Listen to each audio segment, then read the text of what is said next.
Celui qui interprète le commandant Karadec face à Audrey Fleurot dans HPI ne se destinait pas à devenir acteur. Au micro d'Allociné, Mehdi Nebou retrace son étonnant parcours de Berlin à Hollywood, et souligne le pouvoir fédérateur de la comédie.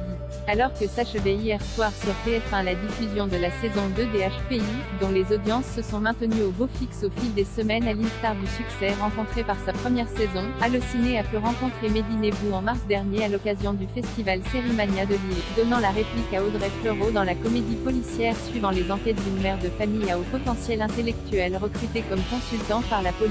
L'acteur, qui joue le rôle du commandant Karadec, à la fois rigide et attachant, n'est pas à son coup d'essai, et peut se targuer d'une longue et prolifique carrière. Polyglotte, il maîtrise le français, l'anglais, l'italien et l'allemand. L'acteur fait des études de cinéma à Berlin et rêve de devenir réalisateur, à l'instar de son grand frère Safi Nebou, celle que vous croyez. Mais une rencontre décisive avec un étudiant grec à la recherche d'acteurs pour un casting, Philippos Tsitos, devenu réalisateur par la suite, va le faire bifurquer vers la comédie. C'est grâce à lui que c'est devenu mon métier. Dès que j'avais un casting, ce n'était pas mon père, mon frère ou ma copine que j'appelais, c'était lui. Et grand bien lui en a pris puisque quelques temps à peine après cette première expérience, Mehdi Nebou décroche un rôle à Hollywood en 2005 dans le film Munich de Steven Spielberg, avant de tourner pour Ridley Scott dans Mensonge de Tas en 2008.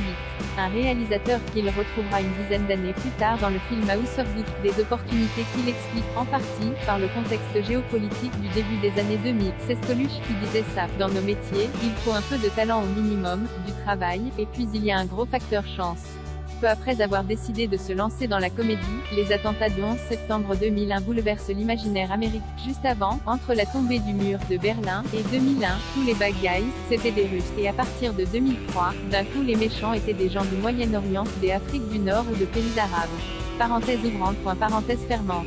Il y a eu beaucoup de jobs de terroristes, et c'est pour ça que j'ai eu accès à des films américains ou autres. Si ce contexte géopolitique n'avait pas eu lieu, ça ne me serait pas arrivé. Par la suite, comme beaucoup d'autres acteurs, Mehdi Nebou passe d'un stéréotype à un autre. Je suis passé de terroriste à gangster, puis de lover qui va briser un couple ou servir d'intrigue amoureuse secondaire à l'héroïne. C'est finalement par le prisme de la comédie que l'acteur va se libérer des clichés, en décrochant des rôles dans Mince alors, ou Joséphine. La comédie a une puissance en termes de tolérance. À un moment donné, si t'es drôle, on s'en fout de ta couleur, de ton ethnie, de ton origine, de ton nom. Ça a une puissance, et l'humour. Et HPI, pour moi, c'est l'extase, conclut-il. Grâce à cette série, j'apprends le bonheur de jouer et de partager, mais ça a mis du temps. Les saisons 1 et 2 de HPI sont disponibles en intégralité sur la plateforme Salto et en replay sur MyTF1.